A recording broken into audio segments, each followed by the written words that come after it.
Greetings, my dear students. Today we will discuss about the packing fraction और packing efficiency. हमने अपनी last video में जो 7th lecture था फर्स्ट यूनिट का, उसमें हमने डिस्कस किया था क्लोज पैकिंग को कि क्लोज पैकिंग है वो किस तरीके से होती है, टेट्राहेड्रल वर्ड्स और ऑक्टाहेड्रल वर्ड्स की कैसे फॉर्मेशन होती है, वन डायमेंशन में पैकिंग कैसे होगी, टू डायमेंशन के अंदर और थ्री डायमेंशन के अंदर हमने डिस्कस किया. But now we will discuss about the packing fraction. तो पैकिंग फ्रैक्शन और पैकिंग एफिशिएंसी होती क्या है, पहले इस वर्ड को अंडरस्टूड करना होगा आपने. वैसे पहले भी हम बता चुके हैं इसके बारे में.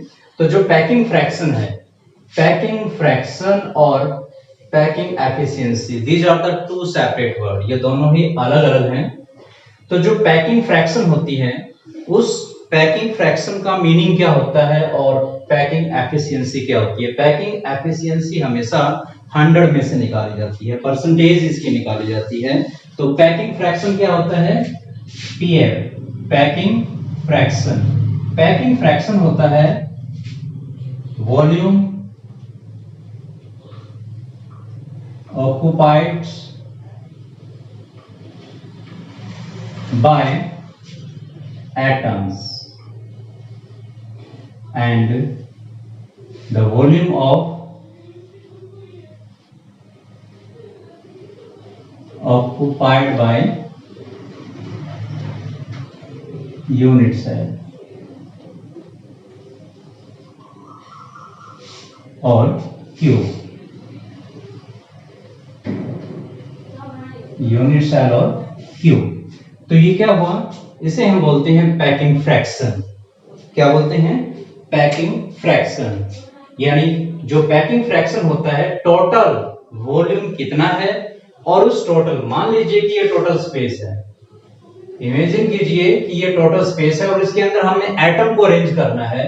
तो ये एटम हम इस तरीके से अरेंज करेंगे, इसके अंदर ऐसे रखेंगे इन एटम्स को.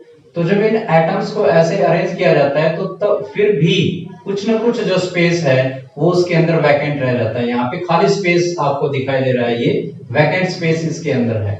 तो इसका जो रेशियो होता है कि टोटल वॉल्यूम कितना है और उन एटम्स ने या उन स्फीयर ने कितना टोटल वॉल्यूम ऑक्युपाई किया गया है, तो उसके रेशियो को ही पैकिंग फ्रैक्शन कहते हैं. यहाँ पे टोटल वॉल्यूम है, किसका है, एक यूनिट सेल का, और यूनिट सेल के अंदर एटम प्रेजेंट होते हैं. तो वो एटम कितने होते हैं और वो कितना स्पेस ऑक्युपाई करते हैं, उसके रेशियो को ही पैकिंग फ्रैक्शन कहते हैं. अगर ये पैकिंग फ्रैक्शन 100 के अकॉर्डिंग उसकी परसेंटेज अगर निकाली जाती है, अगर परसेंटेज उसकी निकाली जाती है तो 100 से मल्टीप्लाई करेंगे, तब पैकिंग फ्रैक्शन क्या हो जाएगी, पैकिंग एफिशिएंसी. तब उसे हम क्या कहेंगे, पैकिंग एफिशिएंसी. अब ये फॉर्मूला हो गया पैकिंग एफिशिएंसी का. अगर 100 को यहां से मल्टीप्लाई 100 को रब कर देंगे तो क्या हो जाएगा, पैकिंग फ्रैक्शन. तो पैकिंग एफिशिएंसी होगी जब इसको मल्टीप्लाई 100 करेंगे, इट मींस उसकी परसेंटेज निकालते हैं. यस, सबसे पहले हम निकालते हैं in simple cubic cell. Simple cubic cell. तो जो सिंपल क्यूबिक यूनिट सेल होती है, उस सिंपल क्यूबिक यूनिट सेल के अंदर हम किस तरीके से जो है पैकिंग फ्रैक्शन को कैलकुलेट करेंगे. क्लियर. तो हम पहले सिंपल जो क्यूबिक यूनिट सेल होती है, सिंपल क्यूबिक यूनिट सेल, तो ये जो सिंपल क्यूबिक यूनिट सेल होती है, इसका हम स्ट्रक्चर बना लेते हैं. इसमें हमें पता है एटम कहां पे प्रेजेंट होते हैं, कॉर्नर पे प्रेजेंट होते हैं. और टोटल कितने कॉर्नर होते हैं, 8 कॉर्नर होते हैं.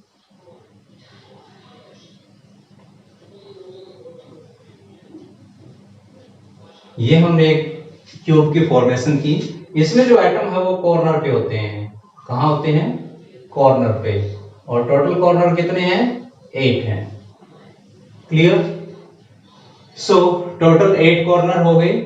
तो यहां पे टोटल नंबर ऑफ एटम्स अगर इसका हम कैलकुलेट करते हैं टोटल नंबर ऑफ एटम्स को हम कैलकुलेट करेंगे तो टोटल नंबर ऑफ एटम्स कितने आए इसमें, मल्टीप्लाई 8 कॉर्नर हो गए तो हर एक कॉर्नर पे 1/8 का कंट्रीब्यूशन होता है, तो टोटल कितने एटम बने इसमें 1। यानी इसके अंदर नंबर ऑफ एटम्स हैं वो, नंबर ऑफ एटम्स कितने हुए, नंबर ऑफ एटम 1। यहां पे टोटल नंबर ऑफ एटम 1 आते हैं। तो हम इसके एक फेस को ले लेते हैं, यहाँ पे इस फेस को ले लेते हैं, मान लीजिए अपर फेस को। तो यहाँ पे ये 4 एटम हैं, ये एक स्फीयर के तौर पे हैं, और इमेजिन कीजिए कि ये सारे के सारे स्फीयर एक दूसरे को टच किए हुए हैं लाइक दिस। जैसे एक स्फीयर ये हो गया, सेकंड ये हो गया, थर्ड, देन फोर्थ। तो ये 4 स्फीयर हैं, दिस वन, इसको हम ले लेते हैं, या फिर फ्रंट पार्ट को ले लीजिए। क्लियर। तो इनके जो ये स्फीयर है कॉर्नर के, ये इस तरीके से इमेजिन कीजिए कि आपस में एक दूसरे को टच करते हैं लाइक दिस। ये इनका सेंटर पॉइंट है, क्या है ये, सेंटर पॉइंट। ये क्या है इनका सेंटर पॉइंट। तो यहां पे दिस वन, यहां से यहां तक का जो रेडियस है, इनकी हम रेडियस इमेजिन कर लेते हैं, रेडियस को r, और जो एस लेंथ है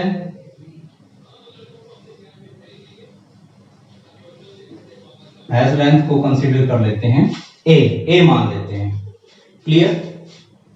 तो यहां पे दिस वन, ये यहां से यहां तक, this one, this and this. Clear. तो यहां पे 1r, यहां से यहां तक का डिस्टेंस कितना हुआ, यहां से यहां तक का टोटल डिस्टेंस कितना हुआ। सो दिस वन, यहां पे यहां से यहां तक ये 2 स्फीयर की रेडियस है, तो टोटल लेंथ कितनी हुई, r यहां पे है, r यहां पे है, तो टोटल लेंथ इसकी कितनी हुई, यानी एज लेंथ यहां पे कितनी हुई, यहां से यहां तक का r डिस्टेंस हो गया, और यहां से यहां तक का भी r डिस्टेंस, तो टोटल कितना हुआ 2r। यानी यहां से लेकर यहां तक डिस्टेंस कितना हुआ 2r, कितना हुआ 2r। तो यहां पे अब हम इसकी एज लेंथ है जो, एज लेंथ है जो, हम a इज इक्वल टू क्या हो जाएगी 2r। a की वैल्यू यहां पे क्या हुई 2r। क्लियर। तो ये हो गई इसकी लेंथ। क्लियर। अब इसका अगर हम वॉल्यूम निकालें तो टोटल कितने एटम हो गए, यहाँ पे हमने अभी कैलकुलेट किए थे, जो सिंपल क्यूबिक यूनिट सेल होती है उसमें टोटल 1 एटम होता है, और उस एटम को हम एक स्फीयर मानते हैं, क्या कंसीडर करते हैं उसको, एक स्फीयर के तौर पे जो है मानते हैं कि वो एक स्फीयर होता है। तो यहाँ पे a की जो वैल्यू है वो 2r आ जाती है, a यानी जो एज लेंथ है वो 2r हो जाती है। अब यहाँ पे हम निकालते हैं कि जो टोटल नंबर ऑफ एटम्स हैं वो इसमें कितने हैं, वो हम पहले निकाल चुके हैं। Number of atoms, total number of atoms simple cubic unit cell के अंदर 1 आता है, तो वॉल्यूम ऑफ स्फीयर यानी 1 आता है, तो एक एटम का जो वॉल्यूम है, volume of 1 sphere, volume of 1 sphere,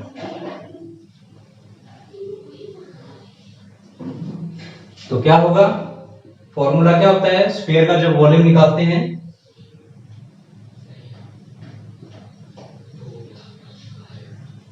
four by three pi r cube, 4/3 pi r cube. तो ये 1 स्फीयर का वॉल्यूम हो गया। तो हमारा फ्रैक्शन निकालने का फॉर्मूला क्या था, फॉर्मूला था वॉल्यूम ऑक्युपाइड बाय स्फीयर यानी atoms divided by volume of cube का वॉल्यूम क्या है। अब यहाँ पे एक स्फीयर का वॉल्यूम हमारे पास आ चुका है, अब हम निकालते हैं क्यूब का वॉल्यूम, वॉल्यूम ऑफ क्यूब।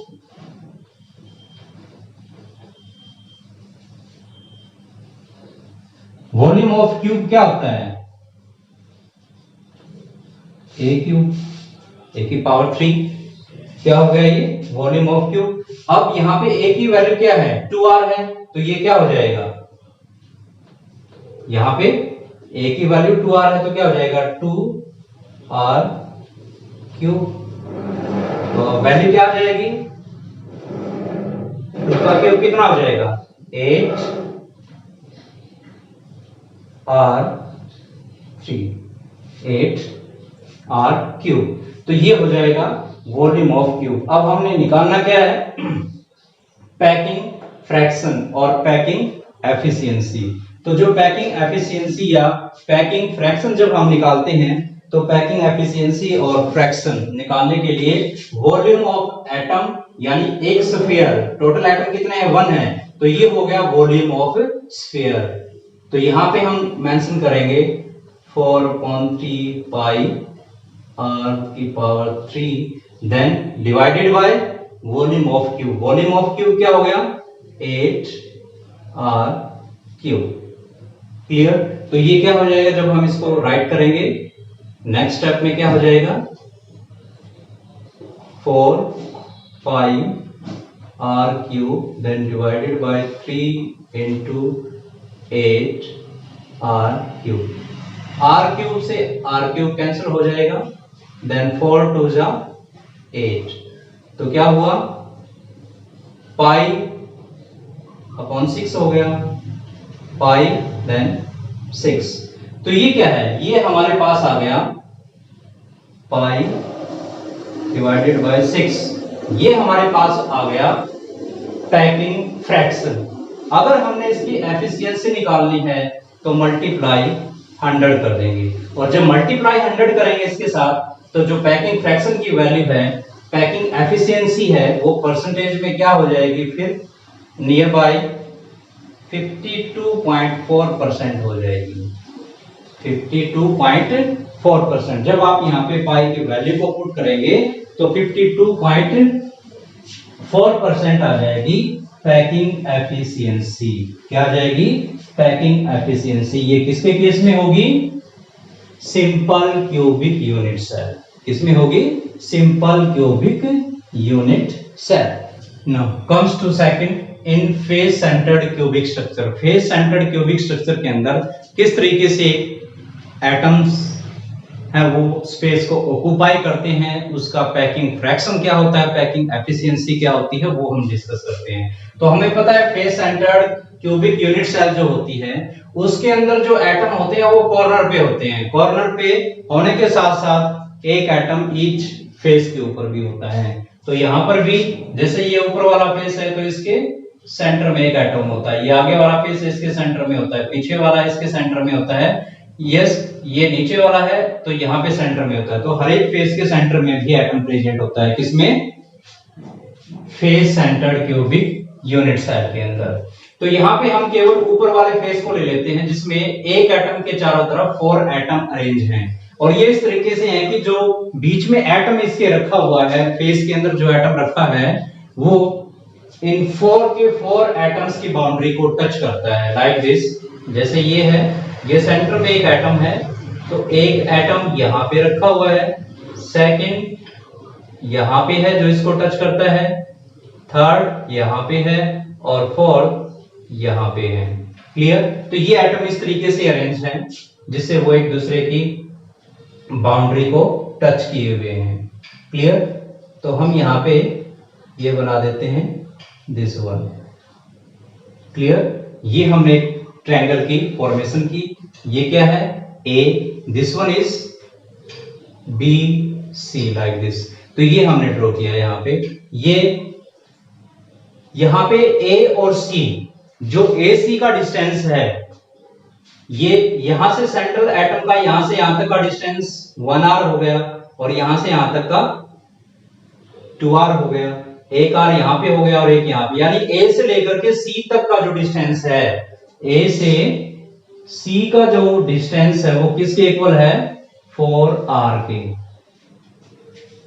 ए सी का जो डिस्टेंस है वो किसके इक्वल है 4r के। अब यहां पे C से B तक का डिस्टेंस और B से A तक का डिस्टेंस, ये A है, क्या है ये ए हमने कंसीडर किया है। ए जो इसकी लेंथ है, इस लेंथ है वो क्या है, ए हमने मानी है। बी से लेकर के सी तक ए और ए से बी तक भी ए ही लेंथ है। अब ए सी हो गई 4r के इक्वल। अब हमने ए सी को कैलकुलेट करना है, तो ए सी पाइथागोरस प्रमेय फॉर्म के द्वारा कैसे, पाइथागोरस प्रमेय जो इक्वेशन होती है उसके द्वारा कैसे निकालेंगे, A C square is equal to A B का स्क्वायर प्लस बी सी का स्क्वायर। क्लियर? यानी जो ए सी है वो किसकी इक्वल हो गई, under root a b square plus B c square. अब ए बी है, ए बी वो भी ए है और बी सी भी क्या है, ए है, तो ये क्या हो जाएगा, ए स्क्वायर प्लस ए स्क्वायर। तो आगे क्या हो जाएगा, यहां पे ए और ए कितनी हो गई, 2 अंडर रूट 2 ए, क्या हो जाएगी ये, अंडर रूट 2 ए स्क्वायर कर लीजिए, अंडर रूट ए और ए को जोड़ेंगे तो 2 ए क्यूब ए स्क्वायर हो जाएगा। अब यहां पे क्या हो जाएगा, अंडर रूट 2 ए आ जाएगा। ये क्या आया हमारा, ए सी। ए सी यहां पे आ गया अंडर रूट 2 ए। अब ये ए सी की वैल्यू पहले हमने कैलकुलेट की है, 4r के इक्वल है। किसके इक्वल है, 4r। यहां पे ए सी की जगह पे हम 4r पुट कर देंगे। 4r is equal to under root 2 a. अब a कैलकुलेट करनी है तो a किसके इक्वल आ जाएगी, a is equal to 4r under root 2। तो ये हमारे पास आ गई a की वैल्यू, जो एज लेंथ है वो कितनी होगी, 4r under root 2, 4r upon under root 2। ये a की वैल्यू आ गई यहां पे। अब उसके बाद हमने कैलकुलेट क्या करना है, इस यूनिट सेल के वॉल्यूम को हमने कैलकुलेट करना है। अब इसको हम रब कर रहे हैं यहां से, चलिए इसको रब ही कर देते हैं। यस, यहां पे volume of cube, volume of cube क्या हो जाएगा, ए क्यूब हो जाएगा। अब ए की वैल्यू क्या आई हुई है, 4r अंडर रूट 2 ए क्यूब। क्लियर? जब इसको ए क्यूब किया जाता है तो यहां पे क्या आएगा, 4 4 जा 16, 16 4 जा 64 r3। नीचे क्या रह जाएगा, under root 2 multiply under root 2 और मल्टीप्लाई अंडर रूट 2, यहां पे आ जाएगा 2 अंडर रूट 2। अब 2 से ये डिवाइड हो जाएगा, 64 को डिवाइड करेंगे देन 32 आ जाएगा। तो यहां पे क्या आया, 32 r cube divided by under root 2। ये हमारे पास वॉल्यूम आ गया। किसका वॉल्यूम आया, क्यूब का वॉल्यूम। ये क्या है, volume of the cube. Clear? अब उसके बाद हम कैलकुलेट करते हैं वॉल्यूम ऑफ क्यूब के बाद। अब हमने कैलकुलेट करना है कि इसमें टोटल नंबर ऑफ एटम्स कितने हैं, टोटल नंबर ऑफ एटम्स इसके अंदर कितने हैं। अब उन टोटल नंबर ऑफ एटम्स को कैलकुलेट करने के लिए हमें पता है एफसीसी के अंदर टोटल नंबर ऑफ एटम कितने होते हैं। एफसीसी में कॉर्नर पे प्रेजेंट होते हैं और फेस सेंटर पे। तो फेस सेंटर पे होने की वजह से टोटल हो गए फेस सेंटर पे 3 और कॉर्नर पे हो गए 1। तो टोटल कितने एटम हुए, 4 एटम। कितने एटम हुए, 4 एटम। तो volume of 4 atom, volume of 4 sphere, 4 sphere का वॉल्यूम आप कैलकुलेट करेंगे।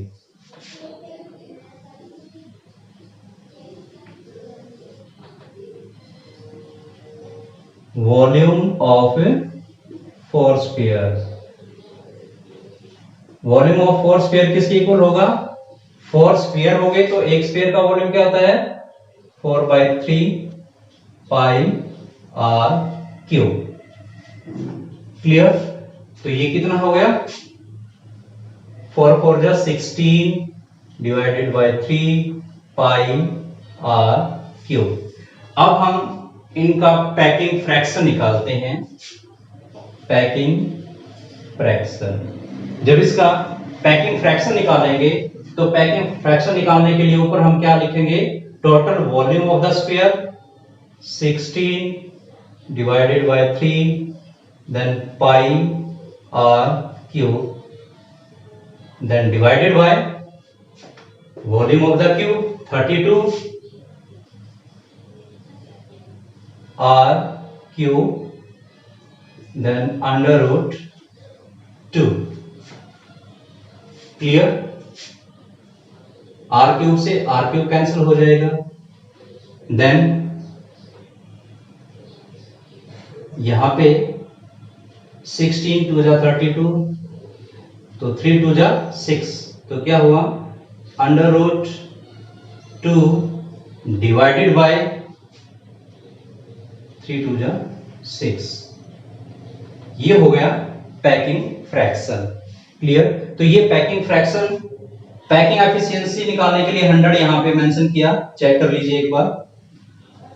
यस, ये पाई भी लेफ्ट है बेटा, यहां पे पाई और अंडर रूट 2, तो यहाँ पे पाई भी हम राइट करेंगे क्योंकि पाई भी बचा हुआ है यहाँ पे, पाई अंडर रूट 2 देन 3 2 जा 6। यस, तो 100 से मल्टीप्लाई इसको करते हैं, देन वैल्यू आएगी नियरली 74%। तो इसकी जो पैकिंग एफिशिएंसी है, पैकिंग एफिशिएंसी क्या हो जाएगी 74%। क्या आ जाएगी 74%। ये किसके केस में होगी, in face centred cubic structure, in body centred cubic structure. Body centred cubic structure में कैसे पैकिंग फ्रैक्शन होगा, देखिए बॉडी सेंटर्ड अगर क्यूब की हम फॉर्मेशन करें तो जो क्यूब है वो इस तरीके से बनेगी।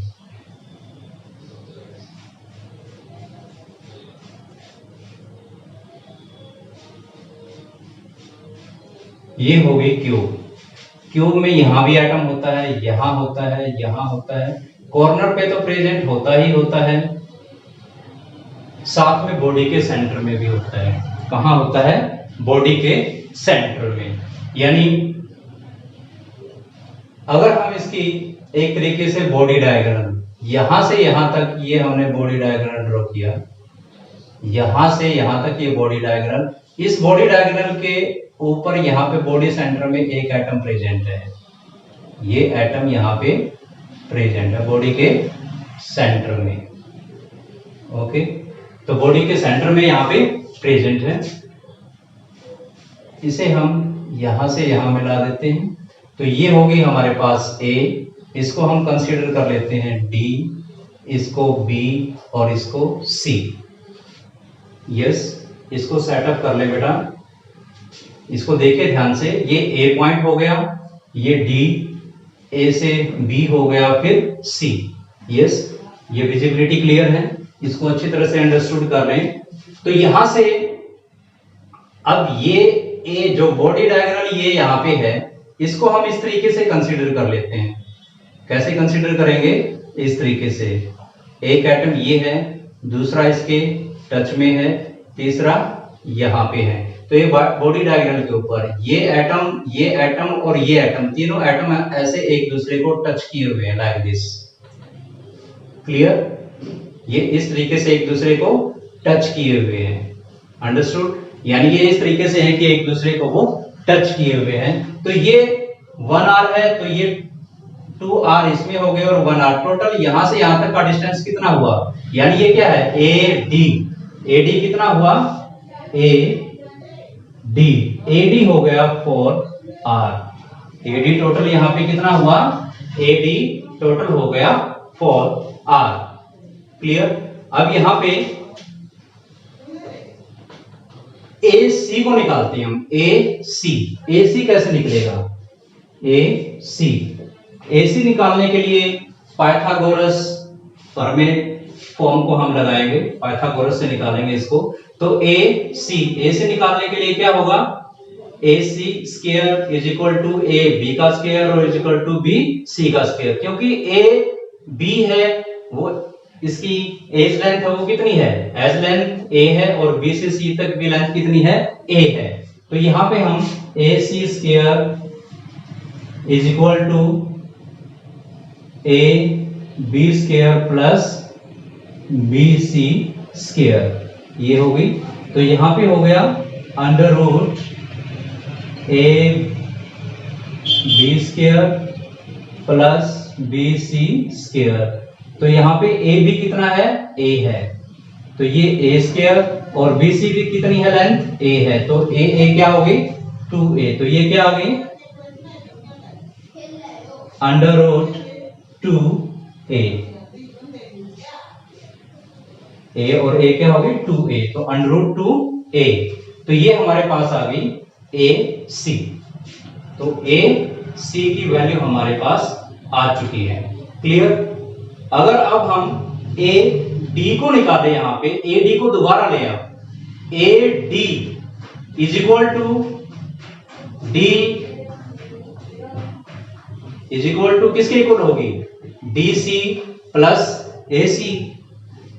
यहां पे दोबारा से निकालें, AC square is equal to AC square, यहां से AD नॉट C, AD, हम AD यहां पे निकाल रहे हैं, AD।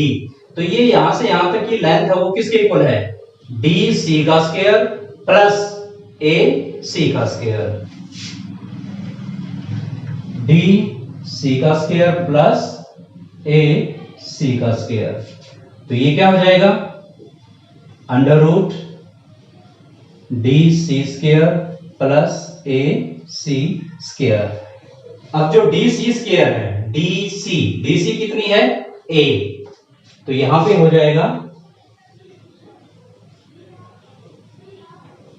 A square plus AC हम पहले ही कैलकुलेट कर चुके हैं, वो कितनी है AC, यहां पे आ गई under root 2A, under root 2A का स्क्वायर। क्लियर। अब इसे हम आगे कैलकुलेट करते हैं, A स्क्वायर प्लस यहां पे क्या हो जाएगा 2A स्क्वायर। तो ये टोटल कितना हुआ 2A square plus A square 3A square हो गया। टोटल यहां पे कितना आया under root 3A square, under root 3A square. तो यहाँ पे अंडर रूट 3A स्क्वायर हो गया, तो यहां से A बाहर निकालेंगे तो इसमें से वैल्यू क्या आ जाएगी अंडर रूट 3A। ये हमारे पास क्या आया AD, ये हमारे पास किसकी वैल्यू आई AD की वैल्यू, AD। तो हमारे पास जो AD है वो AD की वैल्यू यहां पे अंडर रूट 3A ये आ गई है। क्लियर। अब ऑलरेडी पहले AD हम निकाल चुके हैं, AD पहले हम निकाल चुके हैं, यहां पे AD 4R के इक्वल है, AD 4R के इक्वल, तो इसको हम 4R के इक्वल रखेंगे यहां पे AD is equal to under root 3A, और AD कितना है AD है 4R के इक्वल, 4R is equal to under root 3A। तो A की वैल्यू क्या हो जाएगी 4R divided by under root 3। तो ये हो जाएगा हमारे पास A की वैल्यू। अब A की वैल्यू यहां पे आ चुकी है, तो इससे हम वॉल्यूम कैलकुलेट कर सकते हैं। क्या निकालेंगे वॉल्यूम, इसे वॉल्यूम हम कैलकुलेट करेंगे। क्लियर। ये हमारे पास A की लेंथ आ चुकी है, तो हम क्यूब का वॉल्यूम निकालेंगे, volume of cube. Volume of cube क्या हो जाएगी, इसका क्यूब कर देंगे हम 4R अंडर रूट 3, इसका हम क्यूब कर देंगे, तो क्यूब करेंगे तो वैल्यू क्या हो जाएगी 64R cube divided by 3 under root 3, ये आ जाएगा। तो ये हो गया हमारे पास वॉल्यूम ऑफ क्यूब। ये हमारे पास क्या हुआ, वॉल्यूम ऑफ क्यूब। इसका स्क्रीनशॉट ले लीजिए अगर आपने लेना है तो, क्योंकि अब यहाँ पे इसको रब करना पड़ेगा और आगे भी इसको सॉल्व करना है अभी हमने। तो ये हमारे पास वॉल्यूम ऑफ केवल क्यूब आया है। क्या है ये, वॉल्यूम ऑफ क्यूब। तो वॉल्यूम ऑफ क्यूब कितना हुआ, 64 r क्यूब 3√3। अभी हम यहाँ पे निकालेंगे, इसको हम रब कर रहे हैं यहाँ पे। ये स्क्रीनशॉट ले लीजिए जल्दी से अगर लेना है तो। यस फास्ट, चलिए हो चुका है, yes.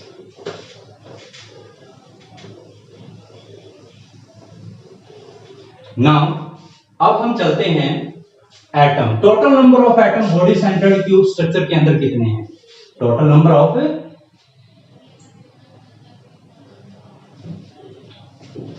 Of atoms body centred cube. वैसे हम पता कर लेते हैं, हर एक कॉर्नर पे टोटल 8 कॉर्नर है, तो 8 कॉर्नर पे टोटल एटम हो गए 1। उसके बाद एक बॉडी सेंटर में, तो टोटल कितने एटम हुए, 2 sphere. The volume of 2 sphere, 2 sphere का volume 2 into pi r cube, 2 into 4 divided by 3 pi r cube। तो ये कितना हो जाएगा, ये हो जाएगा 16 divided by 3 pi r cube। तो ये हमारे पास आ गया स्फीयर का वॉल्यूम। अगर हमने इसका फ्रैक्शन निकालना है तो फ्रैक्शन निकालने के लिए हमारे पास क्या होना चाहिए था,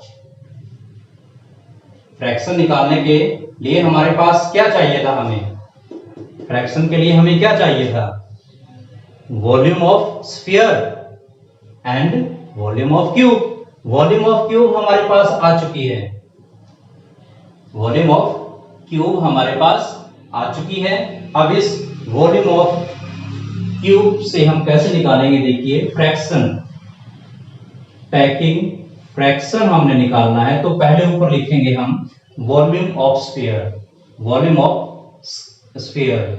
ये सॉरी 4 2 जा 8, कितना हुआ ये, 4 2 जा 8, 4 2 जा 8, 8 डिवाइडेड बाय 3। तो ये क्या हो जाएगा, volume of sphere 8 divided by 3 then pi r cube. ये हमने ऊपर मेंशन किया volume of sphere divided by volume of cube. ये हमारे पास वॉल्यूम ऑफ क्यूब हो गया, multiply 64 r cube divided by 3√3। Clear? तो यहां से 3 से 3 कैंसिल हो गया, 8 से यहां पे 64 डिवाइड करेंगे तो 8 आ जाएगा। देन r क्यूब से r क्यूब कैंसिल हो गया। अब बचा हमारे पास क्या, पाई √3 divided by 8, pi √3 divided by 8। हमारे पास ये आ गया, ये हमारे पास पैकिंग फ्रैक्शन की वैल्यू आ गई। क्या आ गई, पैकिंग फ्रैक्शन की वैल्यू। अब इस पैकिंग फ्रैक्शन से हमने क्या निकालना है, पैकिंग एफिशिएंसी। और पैकिंग एफिशिएंसी निकालने के लिए क्या करेंगे, मल्टीप्लाई 100 लगा देंगे। क्या करेंगे, मल्टीप्लाई 100। और मल्टीप्लाई 100 करेंगे तो ये क्या आ जाएगा, इसकी जो वैल्यू है नियरली 68% के आसपास आएगी, 68%। तो इसकी जो पैकिंग फ्रैक्शन है वो 68% हो गई। तो इस तरीके से सिंपल क्यूबिक यूनिट सेल के अंदर, एफसीसी के अंदर और बॉडी सेंटर्ड क्यूबिक सेल के अंदर से हम तीनों के अंदर पैकिंग फ्रैक्शन को कैलकुलेट कर सकते हैं। ओके, आई थिंक आपको ये पैकिंग एफिशिएंसी क्लियर होगी, किसी टाइप का कोई डाउट नहीं है। अगर फिर भी कोई डाउट रहता है तो आप कमेंट बॉक्स में जरूर राइट करें। क्लियर? आप सभी स्टूडेंट वीडियोस को देखते हैं, व्यूज बहुत सारे आते हैं, बट वहां पे कोई भी लाइक नहीं करता, लाइक बिल्कुल कम ही होते हैं। तो आप अगर वीडियो देख रहे हैं, आपको अच्छी लगी है तो उसको लाइक करना ना भूलें। अगर आप न्यू स्टूडेंट्स हैं, आपने अभी तक हमारे चैनल को सब्सक्राइब नहीं किया है तो चैनल को सब्सक्राइब करें और बेल आइकन के ऊपर ऑल नोटिफिकेशन को ऑन करें ताकि जो भी न्यू वीडियो आए वो पहले आपके पास पहुंच जाए। Okay, thank you, have a nice day.